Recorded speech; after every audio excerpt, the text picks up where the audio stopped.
রব্বুল আলামিন বান্দাদেরকে বলছে, বান্দা তুমি আসো কোথায়? নামাজ পড়তে। কোথায়? আল্লাহর ঘরে। কেউ শুনে না, শুনে? হাজারবার 5 ওয়াক্ত নামাজের মধ্যে মুয়াজ্জিন আযান দেয়, আসো কামিয়াবির দিকে, আসো ভালো কামের দিকে, কিন্তু কেউ আসে না। আপনি না আসেন, যে মসজিদের মধ্যে আপনারা খাট বানিয়েছেন সুন্দর করে, স্টিলের খাট, এই খাট একদিন আপনার বাড়ির মধ্যে অবশ্যই পৌঁছাবে। না আসেন, আপনাদেরকে নামাজ কেউ পড়তে বলে না। যখন আপনার সময় হবে, এই খাট আপনার বাড়ির মধ্যে আপনাকে নিয়ে যাওয়ার জন্য, ওই একাই যে ঘর, অন্ধকার কবর, আপনাকে সবাই ওই জায়গার মধ্যে যেতে হবে। কেউ থাকবে কি সেখানে? কেউ থাকবে না। এবার দেখুন ব্রাদার, বলার উদ্দেশ্য হলো এটাই, যখন আমরা মাইয়াতের উপরে জানাজার নামাজ পড়ি, জানাজার নামাজের পরে আমরা কি করি? মাইয়াতের জন্য দোয়া করি, করি না? এবার বেশ কিছু মানুষ এমন বের হয়ে গেছে যে বলে জানাজার নামাজটাই নাকি বলে দোয়া। হ্যাঁ ঠিক আছে, দোয়া। আমি বলছি জানাজার নামাজটাই দোয়া হলো। এবার দেখুন, আপনার মা যদি মারা যায়, আপনার বাবা যদি মারা যায়, তো আপনি আপনার বাবার জন্য জানাজার নামাজ পড়ে একটু আপনি আপনার মায়ের জন্য হাত তুলে দোয়া করবেন। এটা দোয়া করলে কোনো কি ক্ষতি হবে? কোনো গুনাহ শরীয়ত বারণ করেছে, হারাম বলেছে, নাজায়েজ বলা হয়নি। এবার আপনাদেরকে দলিল দিয়ে দিই, যেই সমস্ত মানুষেরা এটা বলে জানাজার নামাজের পরে দোয়া করা যাবে না, জানাজার নামাজটাই নাকি বলে দোয়া। এবার চলে আসুন ব্রাদার, আপনি যখন আপনাকে কোনো মানুষ এটা প্রশ্ন করবে, আরে সুন্নিদের কোনো কাম নাই, জানাজার নামাজটাই দোয়া তো হয়ে গেল, এবার জানাজার পরে পূর্বে আবার পরে কেন দোয়া করব? দোয়া করার কোনো প্রয়োজন নাই। ব্রাদার মিল্লাতে ইসলামিয়া, আপনাদেরকে দেখুন, কোন মানুষ যদি আপনাকে এমন বলে, আপনি একটা হাদিস তাকে শুনিয়ে দিবেন। সিয়াসির তার মধ্যে এই হাদিসটি পাওয়া যায়, আপনার আবু দাউদ শরীফ হাদিস নাম্বার 3199। কত? হাদিস নাম্বার 3199। এবং মিশকাত শরীফ হাদিস নাম্বার 1657 মধ্যে আমার নবী আকা মুস্তাফা বলেন, ইজা সাল্লাইতুম আলাল মাইয়াতি ফাআখলিসু লাহু দুআ, বলুন সুবহানাল্লাহ। ইজা, যখন সাল্লাইতুম তোমরা পড়ে নিবে, আলাল মাইয়াতি মাইয়াতের উপরে জানাজার নামাজ, ফাআখলিসু লাহু দুআ, তোমরা সঙ্গে সঙ্গে মাইয়াতের জন্য দোয়া করো, বলুন সুবহানাল্লাহ। কি করো? দোয়া করো। তাহলে হাদিস থেকে আপনারা প্রমাণ পেলেন যে জানাজার নামাজের পরে মাইয়াতের উপরে হাত তুলে আল্লাহর কাছে দোয়া চাওয়া যাবে, দোয়া করা যাবে, এর মধ্যে কোনো সন্দেহ নাই ব্রাদার।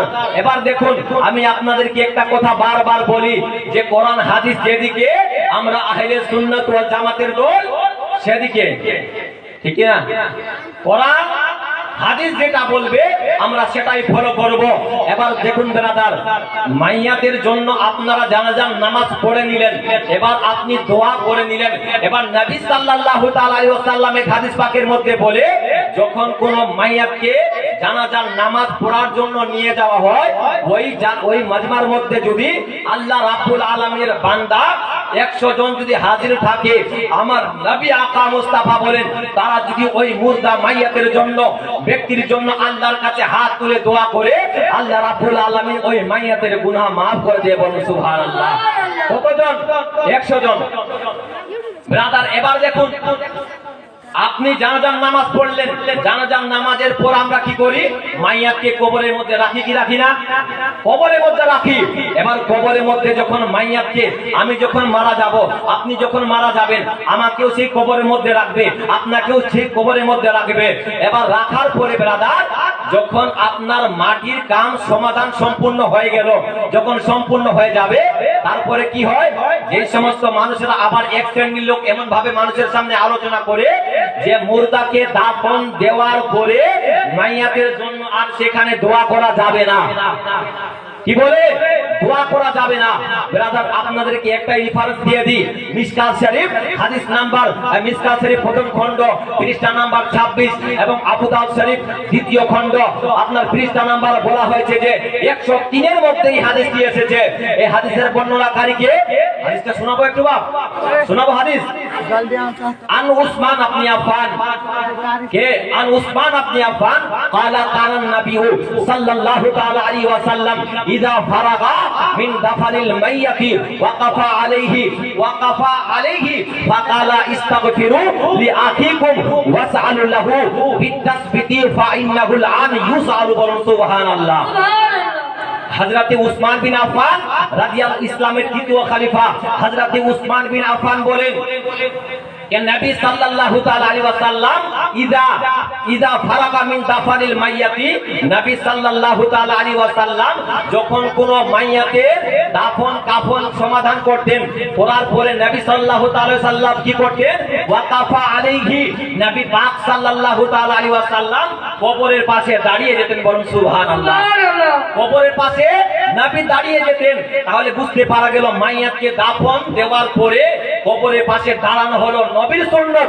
এবার যারা নবীর সুন্নাতকে ফলো করবে মানবে তারাই হবে আহলে সুন্নাত ওয়াল জামাত, আর যারা নবীর সুন্নাতকে মানবে না তারাই হবে আহলে বেদাতি। এবার দেখুন নবী সাল্লাল্লাহু তাআলা আলাইহি সাল্লাম কবরের পাশে দাঁড়িয়ে কি করলেন, নবী সাল্লাল্লাহু তাআলা আলাইহি সাল্লাম আরো বলেন ফাকালা ইস্তাগফিরু, ফাকালা ইস্তাগফিরু লিআখিকুম। আমার নবী সাহাবাদেরকে বললেন, এ সাহাবারা ইস্তাগফিরু তোমরা করো। ইস্তাগফিরু এখানে বহু বচন বলা হয়েছে, ইস্তাগফিরু তোমরা করো। যদি বলতেন ইস্তাগফির তুমি করো, এখানে নবী সাল্লাল্লাহু তাআলা আলাইহি ওয়াসাল্লাম বলেছে ইস্তাগফিরু তোমরা সবাই করো, লিআখিকুম তোমার ভাইয়ের জন্য মাগফিরাতের দোয়া করো। বলুন সুবহানাল্লাহ। তার জন্য ক্ষমা প্রার্থনা করো। আবার নবী বলেন ওয়াসআলু লাহু বিতাসবিতি ফাইন্নাহুল আন ইউসআলু। বলুন সুবহানাল্লাহ। নবী সাল্লাল্লাহু তাআলা আলাইহি ওয়াসাল্লাম আরো বলেন তোমরা তার জন্য দোয়া করো যেন সে অটল থাকতে পারে, তাকে কবরের মধ্যে এখনই প্রশ্ন করা হবে। বলুন সুবহানাল্লাহ। তাকে কবরের মধ্যে এখনই প্রশ্ন করা হবে। প্রশ্ন যখন মাইয়াতকে কবরের মধ্যে রাখা হয় তিন প্রশ্ন করে আপনারা সবাই জানেন, ওইদিকে আর বলছি না। তাহলে বুঝতে পারা গেল মাইয়াতকে কবরের মধ্যে রাখার পরে হাত তুলে দোয়া করা হাদিস থেকে প্রমাণ পেলেন কি পেলেন না জি? প্রমাণ হলো কি হলো না? এবার চলে আসুন একটা মাসালা, একটা হাদিস আপনাদেরকে বলি। এক শ্রেণীর লোক বলে যে সুন্নিদের কোনো কাম নাই, এদের আচার বিচার হিন্দুদের মতো। যেমন এবার দেখুন আমরা যখন মাইয়াতকে দাফন দিই, দাফনের যখন আপনার সমাধান হয়ে যায় কাম, তখন আমরা কি করি, একটা খেজুর গাছের ডাল বা বরের গাছের ডাল সেই জায়গার মধ্যে কবরের মধ্যে গেড়ে দিই। এবার তারা বলে যে সুন্নিদের কোনো কাম নাই, এরা একটু হাদিসের বাইরে বলছে, বেশি বেশি আমল করছে এরা। ব্রাদার এবার চলে আসুন এই খেজুরের ডাল লাগানো হাদিস থেকে প্রমাণ আছে কিনা জানা দরকার আছে কিনা। আপনাকে যদি কোনো দুশমনের রাসূল প্রশ্ন করে যে তোমরা যে কবরের মধ্যে খেজুরের ডাল লাগাও, এটা হাদিস থেকে কোনো প্রমাণ রয়েছে, আপনি মুখ খুলে তাকে জবাব দিতে পারবেন। চলে আসুন ব্রাদার আপনার বুখারী শরীফ প্রথম খণ্ড হাদিস নাম্বার বলা হয়েছে 218 এর মধ্যে এই হাদিসটি এসেছে। কত মনে করে রাখবেন, 218 মধ্যে নবী সাল্লাল্লাহু তাআলা আলাইহি ওয়াসাল্লাম বলেন মাররান নবী সাল্লাল্লাহু তাআলা আলাইহি ওয়াসাল্লাম বিকবরাইন। কি মাররান নবী সাল্লাল্লাহু তাআলা আলাইহি ওয়াসাল্লাম বিকবরাইন, নবী সাল্লাল্লাহু তাআলা আলাইহি ওয়াসাল্লাম দুই কবরের পাশ দিয়ে অতিক্রম করলেন। আমার নবী দুই কবরের পাশ দিয়ে হেঁটে গেলেন। হেঁটে যাওয়ার পরে আমার নবী সাল্লাল্লাহু তাআলা সাল্লাম বলেন ফাকালা ইন্নাহুমা লা ইউআযাবান। নবী সাল্লাল্লাহু তাআলা আলাইহি ওয়াসাল্লাম বললেন এই দুই কবরের মধ্যে ভয়ানক আযাব হচ্ছে। কি হচ্ছে? আযাব। সাহাবারা জিজ্ঞাসা করলেন ইয়া রাসূলুল্লাহ ইয়া নবী, আযাব দিয়ে দেওয়া হচ্ছে কেন, এর কারণটা কি? আমার নবী আকা মুস্তাফা বলছেন ওয়ামা ইউআযাবানি ফি কাবিরিন, এই দুই কবরের মধ্যে যে আযাব হচ্ছে এদেরকে কোনো বড় গুনাহের জন্য আযাব দেওয়া হয় না। কি বড় গুনাহের জন্য না। আবার নবী বলছেন ওয়া আম্মা আহাদুহুমা ফাকানা লা ইয়াস্তাতিরু মিনাল বাউলি। নবী সাল্লাল্লাহু তাআলা আলাইহি ওয়াসাল্লাম বলেন এর মধ্যে একজন ব্যক্তি পেশাবের ছিটা থেকে বেঁচে থাকতো না, আর অন্য একজন ছিল চুগলি করত, চুগালখোর ছিল, মানুষের কথা এখানে ছড়িয়ে দিত, চুগলি করত। দুইজন ব্যক্তি, একজন পেশাবের ছিটা থেকে বেঁচে থাকতো না। এবার দেখা যায় এই সমস্ত ভাইরা দাঁড়িয়ে পেশাব করে, তাদের পেশাব তো পায়ের মধ্যে হাতের মধ্যে লেগে যায়। নবী সাল্লাল্লাহু আলাইহি সাল্লাম বলছেন এই দুই কবরের মধ্যে এই জন্য আযাব দেওয়া হয়, এমন কোনো বড় গুনাহের জন্য না। এরা যখন পৃথিবীর মধ্যে ছিল পেশাবের ছিটা থেকে বেঁচে থাকতো না, আর তারা মানুষের চুগলি করত। এবার নবী সাল্লাল্লাহু তাআলা আলাইহি ওয়াসাল্লাম তারপরে বলেন যে প্রশ্ন করা হয়েছে যে সুন্নিরা যে কবরের মধ্যে ডাল গাড়ি দেয় দুইটা, এটা কোথা থেকে প্রমাণিত?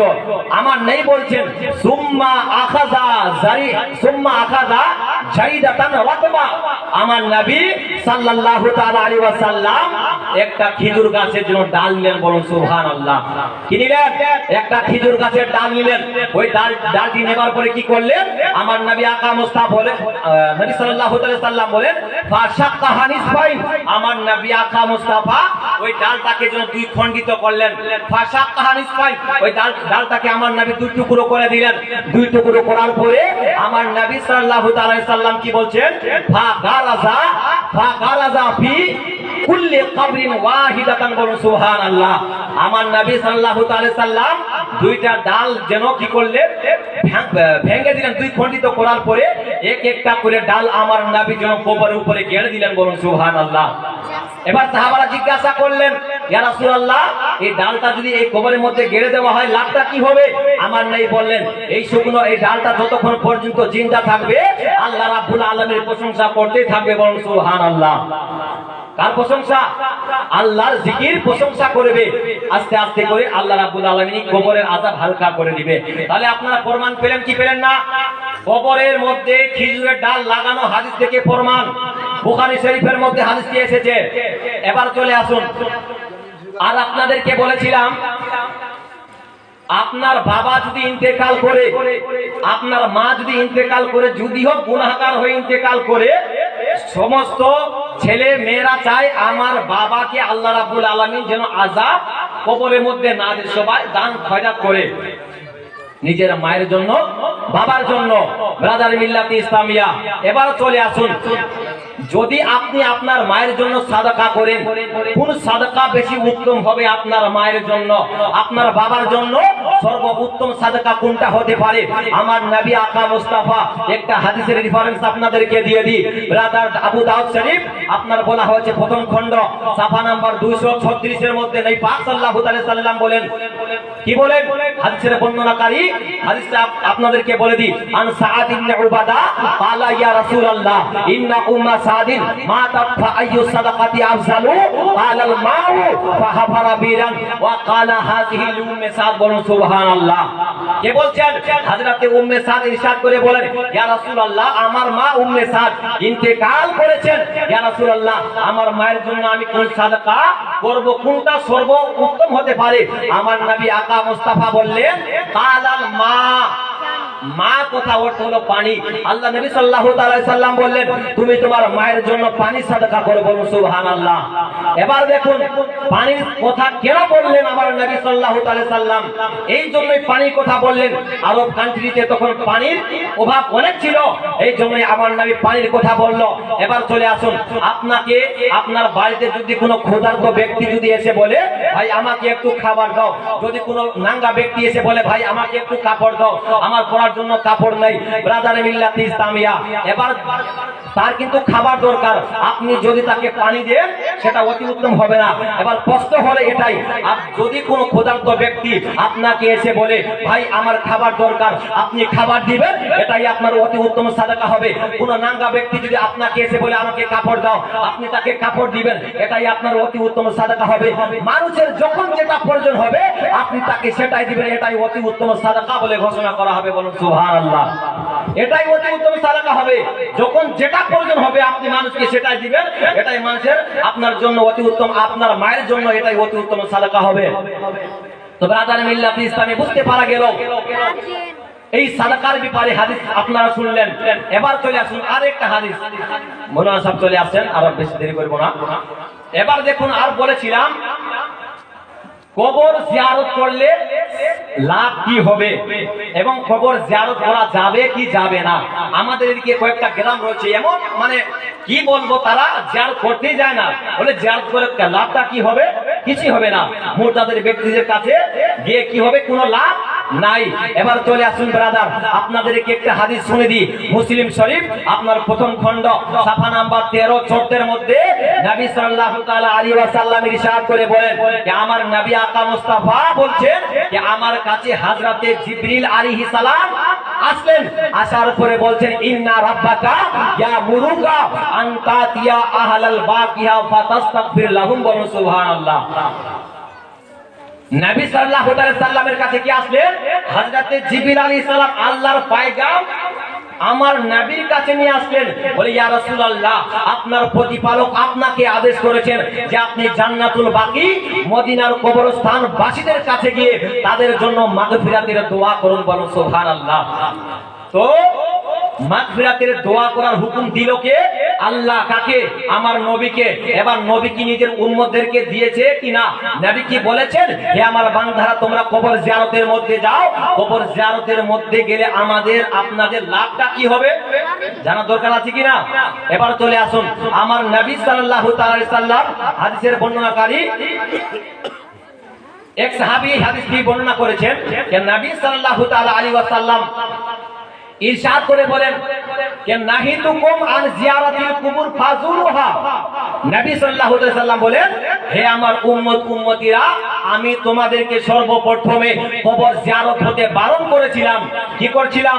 বারণ করেছিলাম। এই হাদিসটা সবাই পড়েছে, সুন্নিও পড়েছে, ওয়াহাবিও পড়েছে, দেওবন্দিও পড়েছে ব্রাদার। এই হাদিসটি সব মাযহাবের দল পড়েছে, কিন্তু তারা এখান থেকে পড়ে শেষ করে দেয় নাহিতুকুম আন জিয়ারাতিল কুবুর।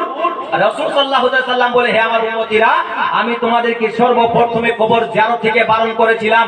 এই হাদিসটা মানুষের সামনে প্রচার করে, কিন্তু নবী সাল্লাল্লাহু আলাইহি সাল্লাম তারপরে কি বলেছে এটা তারা মানুষের সামনে তুলে ধরে না।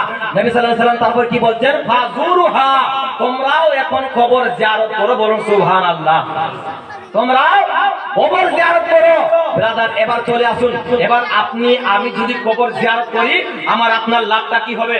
এবার পৃথিবীর মানুষ তো লাভ ছাড়া কিছু বোঝে না। যেখানে যায় শুধু টাকা টাকা, সেখানে গেলে টাকা ইনকাম হবে কি হবে না, শুধু মানুষ লাভটা দেখে। এবার চলে আসুন, আপনাদেরকে বলি কবর জিয়ারত করলে আপনার লাভ হবে কি হবে না। একবার আল্লাহর নবী সাল্লাল্লাহু তাআলা আলাইহি ওয়াসাল্লাম হাদিস পাকের মধ্যে বলে, ওয়া ইন্নাহা তুজাহিদু ফিদ দুনিয়া ওয়া তুযাক্কিরুল আখিরা, বলুন সুবহানাল্লাহ। নবী সাল্লাল্লাহু আলাইহি সাল্লাম বলেন, তোমরা যখন কবর জিয়ারতের মধ্যে যাবে, এই কবরকে দেখে তোমরা দুনিয়ার সমস্ত মায়া মমতাকে ভুলে যাবে, আর এই কবর তোমাদেরকে আখিরাতের কথা স্মরণ করে দিবে, বলুন সুবহানাল্লাহ। লাভ হলো কি হলো না জি? কবরের মধ্যে যাওয়া লাগবে কি লাগবে না? আপনার মা মারা গিয়েছে, আপনার বাবা মারা গিয়েছে, ব্রাদার আপনি কেমন সন্তান হলেন যে আপনি আপনার বাবার কবরের মধ্যে গিয়ে আপনি সূরা ফাতিহা পড়তে পারলেন না, আর নিজেকে বড় মনে করছেন যে আমার সন্তানকে আমি প্রফেসর বানাবো, মাস্টার বানাবো। আপনি যে কোনো ডিগ্রি আপনার সন্তানকে দেন না কেন, কমসে কম আপনার সন্তানকে কোরআন শিক্ষায় শিক্ষিত করুন, কেউ না আপনার মরার পরে যেন আপনার সন্তান আপনার জানাজার নামাজটা নিজে পড়াতে পারে, এমন সন্তান বানান। কি আছে এই দুনিয়ার মধ্যে বাপ মাস্টারি? আপনি দুনিয়ার শিক্ষা অর্জন করেন, বারণ করবো না, কিন্তু তার সঙ্গে সঙ্গে দুনিয়াবি শিক্ষা, এই শিক্ষা আমাদেরকে অর্জন করতে হবে। তো আপনাদেরকে বলি, আজ থেকে জালসা শেষ, তাই না? আপনাদের কাল থেকে বাচ্চারা পড়তে আসবে, কমসে কম নিজের সন্তানকে কোরআন শিক্ষায় শিক্ষিত করুন। কেউ না ব্রাদার, নবী সাল্লাল্লাহু আলাইহি ওয়াসাল্লাম হাদিস পাকের মধ্যে বলছেন, খায়রুকুম মান তাআল্লামাল কোরআন ওয়া আল্লামাহু। তোমাদের মধ্যে আল্লাহর কাছে ওই ব্যক্তি বেশি প্রিয় যে ব্যক্তি নিজে কোরআন শিখে এবং অপরদেরকে কোরআন শিক্ষা দেয়।